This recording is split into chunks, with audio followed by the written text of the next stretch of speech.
Hello, I'm David Hill, and welcome to Caldwell County Today.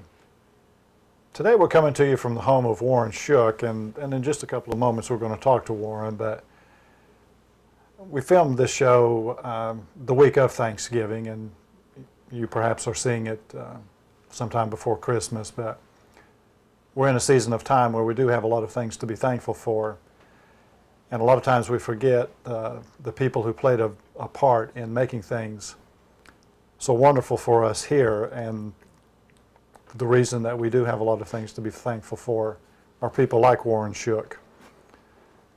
Warren Shook hasn't been in the Army since about 57 years ago. He was discharged sometime in 1945 after having spent some time in World War II.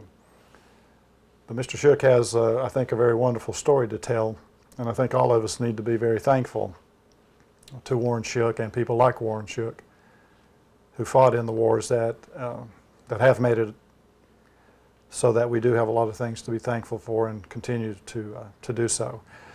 But Mr. Shook, thank you very much for letting us come and visit with you in your home. Yes, sir. Glad to have you. Now you got out of the service in 1945? That's right. Yeah. Yes, sir. All right, but let's go back before you went into the service. How old were you when you went in? I was 20 years old in a few months, probably. Yeah. So why did you go in? What was going on at the time? When I was going to be drafted, and I wanted to go on and get into something, they drafted me, and I was in the infantry, you see.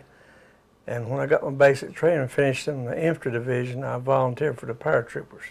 Now, where did you go take your basic training? I took the infantry training out in Camp House, Texas, But then you decided to get into parachuting? Yes, parachute infantry. I thought with all that training, maybe the war would be over and I'd have a break, you know, but I got out just in time for everything.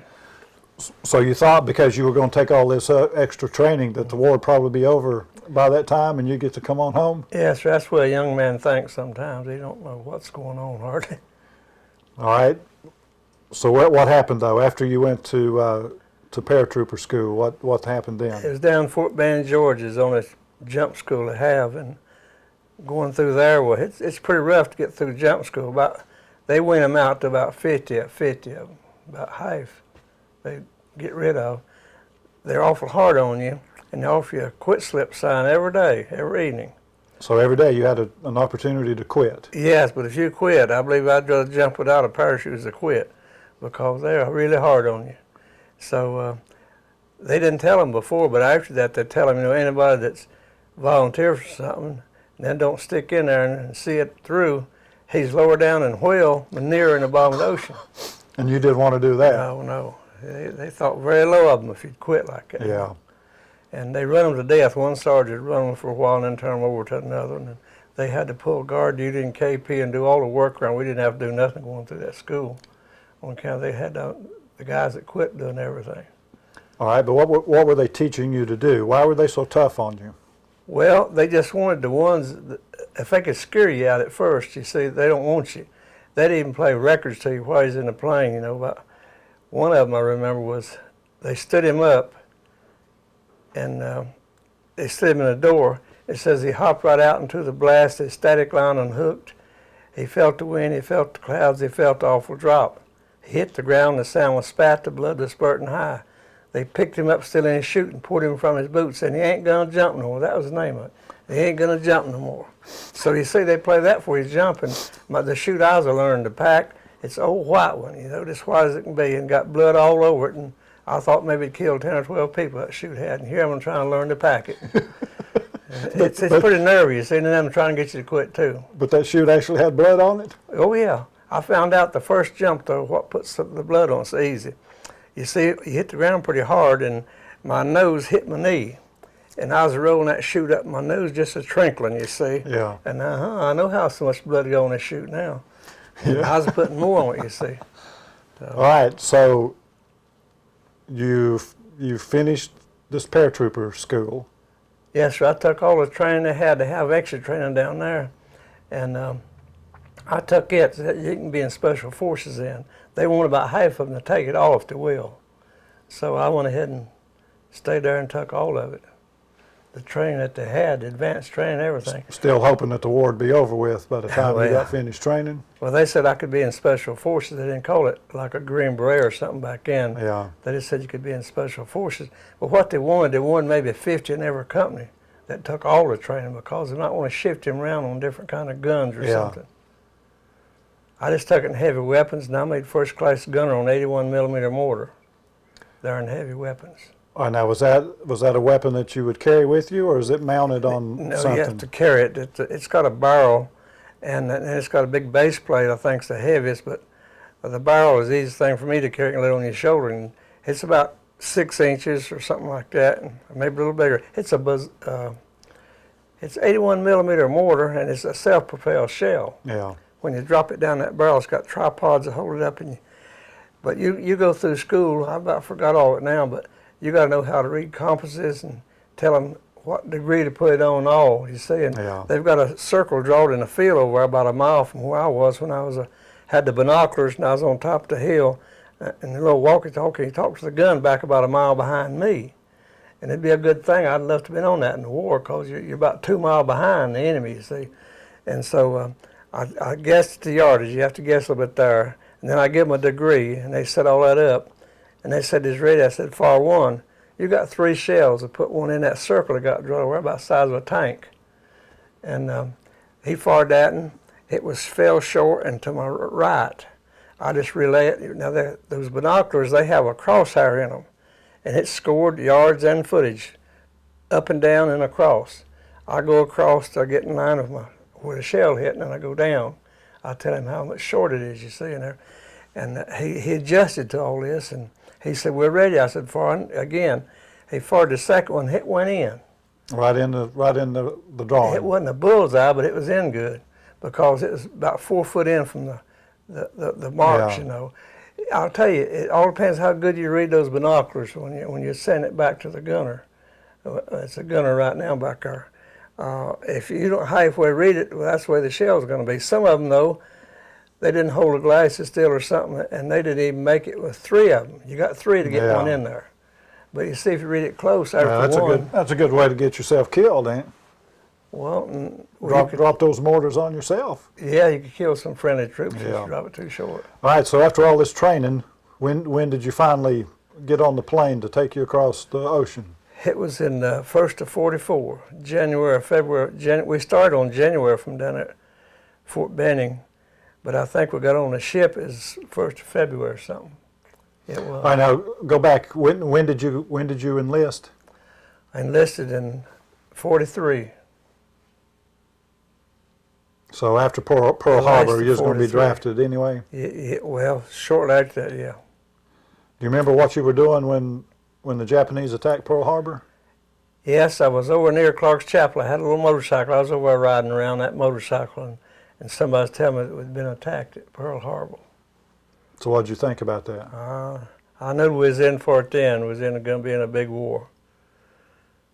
So you knew you were going to be drafted, so you went ahead and joined. Yeah, well, I didn't join for a good while. You see, it was sometime in 43. It was the 1st of 43 when I left here. Yeah. All right. What happened after you got your orders to go overseas? Well, we went somewhere up in Massachusetts where we sailed from, and was up there a little while, and got on a ship and went across the ocean. But we was in a little small ship. It wasn't a great big one. It was I think it's U.S. Empire Anvil was the name of it. It was a land lease to the British, and had a British crew on it and all, you know, had British food. And in January and February, that Atlantic's very rough, and that was a little ship, and it was up and down. It was plumb out of water part of the time, and you could feel the propeller vibrate the thing when it come out of the water behind. Yeah. They wouldn't let us on deck for 3 or 4 days there one time. Water won't plumb across it. I got so sick I could have died, you know. You don't mind a few ups and downs like that, but just on and on, that's what makes you seasick. Well, how long did it take you to get across the ocean? I think it was 10 days back in. We landed in Belfast, Ireland, was there a day or two, and then went through Scotland on into England. So it took you about 10 days Yes. by ship to go from Massachusetts over to Ireland? Yes, because they got to go so crooked on account of afraid somebody going to get a beat on you, and, you know, a sub or something. Yeah. There's a lot of German subs in the water back at that time. And they claim the Atlantic's just full of sunken ships, so I wanted him to miss them if he could. Yeah. All right, so you got to Ireland, then you went over to Scotland, and then down to into England? Yes. Now, how long did you stay in England? I was in England about 5 months, I think, before I went to combat. And what did you do during that 5 months? Always in training, we had to take some, well, we went on maneuvers, and then we went on, we had war games and stuff you had to play if you wasn't doing something else. And you was graded by some other officers out of your company that couldn't be connected with you. You know, there's wanting to see how each one done, each company did. Yeah. And well, see, I was in I company of 502nd Parachute Regiment, and see, Colonel Cole, he's a West Point graduate. He's a 3rd Battalion Commander. He's only 28 years old, and he's a colonel. He weighs 200 pounds, he's 6'3". He's much of a man, and Eisenhower picked him to lead the attack on Normandy. I should have knew it all the time because we'd always take off first on maneuvers and then war games. And that's just where we took off for Normandy, you see. Yeah. And he took our company with him because our company commander was a West Point graduate. And so he kept us tuned up. He knew how to fight a war too now. But you see, right before Normandy, they asked for volunteers to go in as pathfinders and jump out of a bomber in daylight and jump in the best spots, set up lights so it would be the best place for us to land that night. It shines out in a 45-degree angle and you can't see it from the ground, but you can see it from the planes. Yeah. And he volunteered for that, so that took him away from us, you see. And then Captain Hirschner, he took over then. He was a lieutenant, but made captain, and he took over. He was with us in combat. But we had one lieutenant in a platoon there. He was also a West Point graduate. It seemed like our company was blessed with them. Yeah. Some of them didn't have a one. But if you had a few of them, you had some good Yeah, advice. they were well trained, weren't they? Yes, oh yeah, they knew how Well, to now fight. that 5 months though, before Normandy that you spent in England, were you guys restricted to a military base, or were you able to go out and mingle with the English people? They let us go out at first, one pass.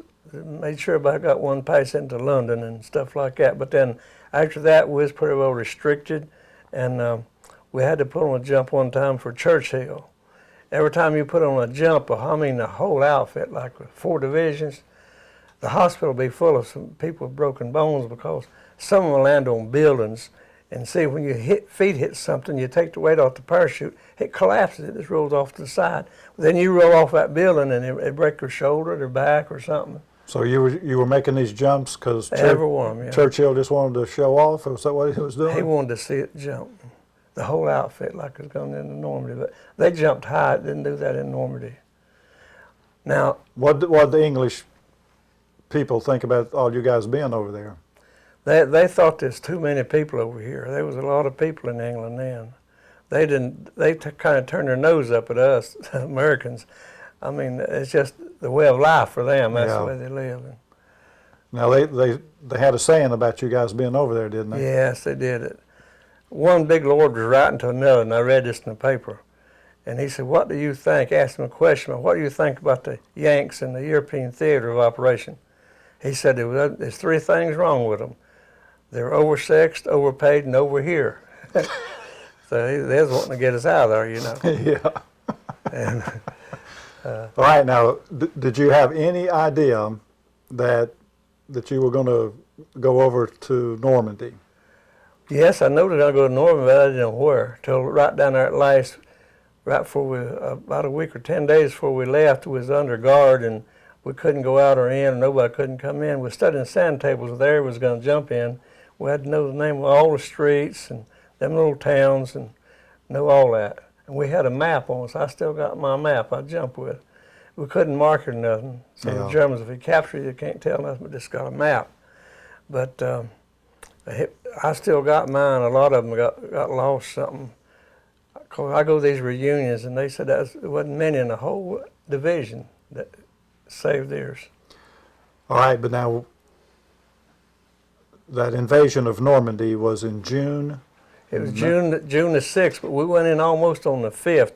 Eisenhower wanted us to be sure and be just after midnight, so it'd be on the 6th. But the way the planes got speeded up to being shot at, so and everything, till who knows, we might have been just a few minutes on the 5th, because it was around midnight when we jumped. Yeah. We're supposed to jump around 12:30.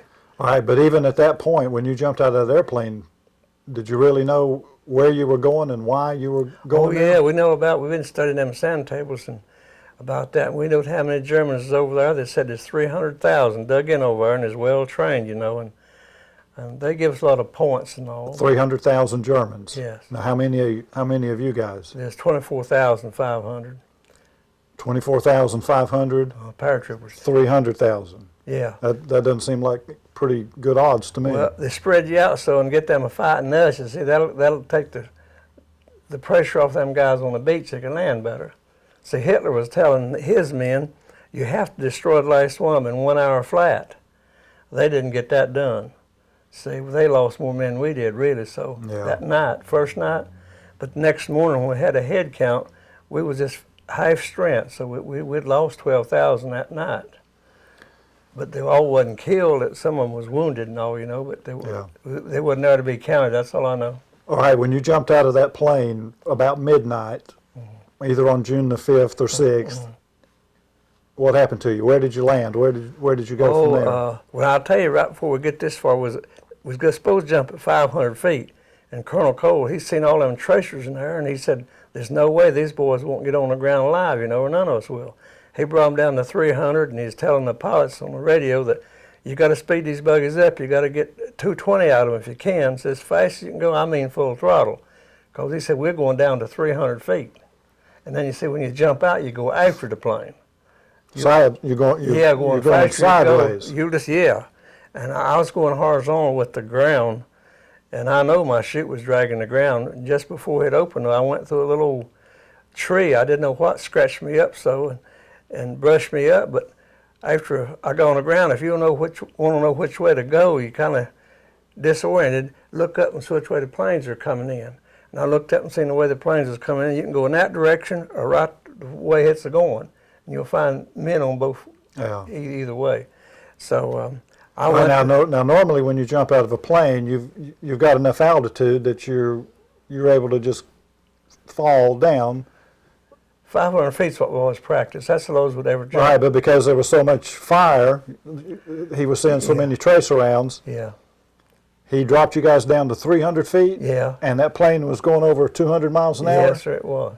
So when you jumped out of that airplane, you actually were going horizontal to the ground. With the plane, yeah. How quickly did your chute open? Oh, it opened just a little bit, and you get the awfulest jerk you have ever had. It took them mines I had strapped to my leg, it broke them off, and my canteen bin had a quart of water, and it jerked it out of that big heavy belt. And but when I hit the ground, I hit exactly flat on my back, I stretched out like this, and it opened behind me, you see. And then when I started to come down, I hit the ground awful hard, flat on my back. And it caused my mouth to vibrate, I guess, because I bit my tongue nearly off. Yeah. And it was bleeding pretty bad, but I didn't pay no attention because a machine gun real close to me, just about 150 foot from me. And he was getting so close to me at times, them tracers was going to burn my eyes out, looked like. He just go right by you, just about 8 inches from me. So he knew you were there. He was he was shooting at you. Yeah, he's trying to get me. And he didn't get me in the air because I was going to face this way. Some of them got my chute, but they didn't get me. And he was still shooting way on the ground, strafing everything all over this. I was in a pasture and didn't realize it until after I was there just a few seconds. But there's cows and horses in there, and they was getting shot with that machine gun, and there's a squealing and nickering going on. And I thought when them horses went by me, running and cows and everything, I thought it was that cavalry at first had told us about, but it wasn't no German cavalry. I was in a pasture. Yeah. It was loose animals, and they was running back and forth on kind of machine guns up there shooting. They'd go this way, and they didn't do that about twice. There wasn't none left. They was all killed. But now, when you landed, were you pretty much by yourself, or did some of the other guys land pretty close to you? No, you was over 300 feet apart where that plane's going so fast. Now, if it slows down, you'll be about 200 foot apart. If it slows down to 120, and that you can jump it. So there was one of you guys about every 300 yards? Yeah, it's about 300 yards. But about half of you didn't make it, though, did you? No. My plane the next morning now, some might have got shot in the air, and some might have got captured or killed on the ground, and just different things happens to them. But next morning, we got assembled just after daylight. Yeah. I found my outfit. I found the rest of the company and all. Yeah. All right, but before you did that, though, what about that guy that was shooting at you? What happened with that? Oh, you have to slip around and get beside of him, and when he turned the machine gun the opposite way, he's got his back to you and you can't see. They ain't throw a hand grenade in there. Let him have a hand grenade right in that hole where he's at. Is that what you did? Yeah. There won't be no more machine gun. So, how were you able to get around, though? I was crawling in the grass. I was crawling in the grass on my hands. Did he keep shooting, thinking you were still over in the same place? No, he didn't see me or something. It's dark, you see. Yeah. And he didn't see me. But you can't hardly take him on right in front of him. But you gotta work around beside him, and then wait till he turns the machine gun in the opposite direction and far in that direction a little bit. Then you got a good shot at him in with a hand grenade. All right, now tell me. You talked about you had some hand grenades and some other stuff. What were you carrying on your? We had incendiary grenades. You know, there is something in that grenade that's be a cooking. You see, it's like boiling lead. Uh-huh. You throw one of them incendiary grenades on them, now they'll be a squalling. It'll kill them after a while, but boy, it burns them up. You know. Yeah. Yeah. We had all kinds of grenades, and I had Hawkins mines on each leg. I had 12 pounds of TNT buckled to me here where the reserve goes. Now, the whole division didn't have to do that, just the ones that went in first. I was in the first little wave of planes. The first three, I was in the one on the left. So he took eye hunting right with him. Yeah. And Colonel Cole was in the middle plane. But we got shot down. We just got over land a little ways, and we got shot down. And that plane was just wobbling backwards and forwards, and every time the door would go up, you're looking at the sky, you can't get out. And that's the first time I ever heard guys behind me on down the line hollering and cussing about throw him out, because they thought he just wouldn't get out. You know, the line stopped. In jump school, you can run 12 guys through that door in 6 seconds. You see, 2 per second is where they want you to jump. But we could have done it then if the plane had been flying level, but it was rocking so big and wide open, you see, and it just got it right in the nose. That didn't bother the engines out there. They was wide open when it got shot. It just stayed wide open. It got the pilot so and everything. All right, so when you were on the ground on June 6, 1944, what happened after all that? Well, of course, I hit the ground. Like I said, I hit awfully hard, and they was shooting so close on the ground, and I rolled over and over in a little ditch just about 4 foot from me. There I got out of my harness, that parachute, and got my weapons together. They're in kits. And then I crawled away from my chute. I just crawled in that grass, and I wanted to get as far from that chute as I could, because they're going to send some guys out here in a little bit to see if whoever's in that chute, see if he's dead. If he's not, finish him off. Yeah. That's what the Germans wants to do. But when they got, there's 3 of them, when they got about 60 foot of me or something like that, I ambushed them. I was behind a little old bush, and I just got them all at once. The 3 Germans that were coming to check on you? Me, yeah, but they just had the rifles in front of them like this, and they was running. They wasn't just a trot. Now there's running, and there's a sending 3 and 4 to every parachute that went down. And they did none of them come back, I don't think, because that's why they lost so many. Yeah. Now about after an hour, they quit that. They lost so many men, they quit it. And then they come as trying to get out of there, you see, because they'd lost so many men.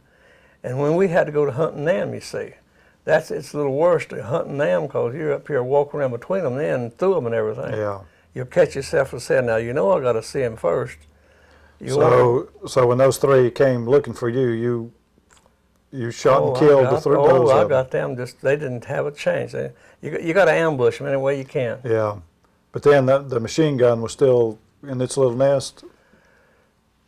Or did no, I done got him. You got him first? Yeah. Because he's done about to get me too many times. I want to get rid of him. Yeah. Yeah. So you're trained for all of this. You got to watch what you do when you go at a machine gun. You don't take it on head on. You can kind of go around a little bit. Yeah. And it ain't so bad. All right. So after you caught up with your unit, or what was left of it, what did you guys do after that? Well, we got together and we fought as a unit. And Colonel Cole, he just led it as a captain would, just like a captain, him a colonel. Now, he knows how to fight a war, and I stayed pretty close to him because he could take care of you. And he'll come and tell me, we're going to make an attack here. In 1 minute, the artillery will be lifted, he said, and we'll just all go. He's talking to us, and he jumps up and just waves his arms and takes off a running. He's a big man carrying a radio on his back so he could talk to that little plane over us that had that artillery observer in it. And he carries that because his sergeant couldn't even keep up with him. And I had to run as hard as I could with that stuff I had on me, though, to keep up with him. And I was in awful good shape when I was 20 and 21 years old. Yeah. And I hadn't smoked a cigarette or nothing like that, and I could run. So I could just barely keep up with him on them attacks like that, but I kept up with him. And he said, "I'll guarantee you they won't know by far shot." I said, "If you go quickly, when the artillery's lifted, they won't know it's lifted, you see." Yeah. And the sound of it, the echo won't be died down yet. And it's only about 300 feet across that little field. And you see, where we run, we'll be on top of them. They still have their faces in the ground. And that's the way it worked. That's the way he's telling us it would work, and it did. I would have swore it'd been suicide because I know there's 2 or 3 machine guns over there. But it wasn't. They wasn't up at them because that artillery got them all down in the ground, you see. He knows how to handle it. All right, so when you were running with him, where were you going, though? Were you attacking more Germans? We attacked them all the time. He wanted to run them. Some of our captains, I've heard them talking to Colonel Cole, saying, "Why don't you give them a break?" Now, this is getting on several days later. You got to give them a break. They're threadbare. We hadn't had no sleep, and we're running night and day, running them Germans. He said, "You think it's hard on us? Well, with the Germans, we ain't going to let them eat. We ain't going to let them sleep. We're going to run them in the ground." I know. How far did you chase them? Well, until they give up, till they surrender. You shot them one, you get close enough to shoot them and get them.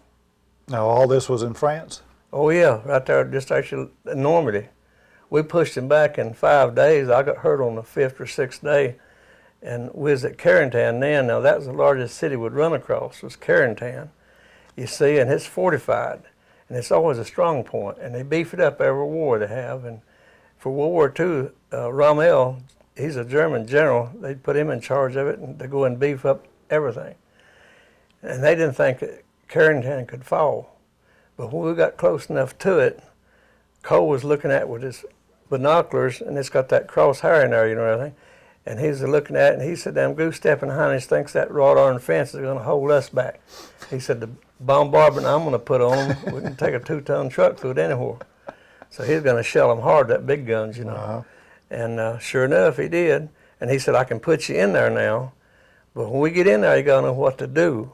See, sometimes, they said there's 5,000 plus Germans in Carentan hit fortified. And here they ain't but 200 of his battalion left out of 750. And he's taking them 200 and going. But he said, "We're well able to take it." Sure. We're well able to take it. Yeah. The way he's going to do it, you see. And so the next day, it come out in the paper that he took 200 men and destroyed 5,000 plus Germans, and he got the Congressional Medal of Honor. But he did that thing. He knew how to do it. Yeah. He said as long as that helmet's made wrong, see, it's 2 o'clock in the morning. Now, he's talking about the German helmet. Yeah, it's made wrong, different hours, and you have to keep shooting as hard as you can. Because he said there's too few of us and too many of them to try to take one prisoner to get you killed in a mess like that. Yeah. But he won the Congressional Medal of Honor? That right there, yeah, that was it. Now, you said on the 5th or 6th day you got hurt. What happened? Well, there's a plane coming there when we was inside of Carentan with them in there. Now, they hadn't quite all. They was trying to give up, didn't have no guns in their hand. We just shooting and shooting. It was a shootout. But they wasn't shooting at us. They didn't have no weapons. They was wanting to surrender, but we couldn't handle it. Anyhow, the high command in Germany had heard that Carentan had failed because we was in there with them, you see. Okay, they sent a plane in there. And they ain't got many now. They've destroyed them all, but there's a few, and they had them hid under the roads, dug tunnels, and hit a few planes. But Hitler sent one in there, and he's at high altitude, and he come out. I didn't even hear him come in. But all at once, I heard something screaming, going, getting louder. He was in a dive, and he dropped the flare first, though. It comes down with a parachute, it burns gas, and it comes down very slow. I'd say that parachute was in the air maybe for 10 minutes. It lights up the whole area. Yeah. He had to see that one road that went through Carentan, you know, and he got on that road. He knew we was on each side of it and in the town, too. So he come down that road with 2 machine guns wide open 50 calibers and destroying personnel bombs. Now, a personnel bomb is a little small, but it'll wound more people than a big one. You see, it's scored like a hand grenade, and it flies into 1,000 pieces or more. And that's what got in my knee. I jumped in a shell hole when I heard him up by machine guns and coming down that road. And I was pretty close to the road in the town. And I jumped in a shell hole there where it broke the pavement and everything. And there's another boy had the same idea. He jumped right on me. But it drug him plumb off of me. He got hit so much, them shrapnels and stuff. Yeah. He got drug off me. It killed him, but just my left leg was sticking out a little at one side there.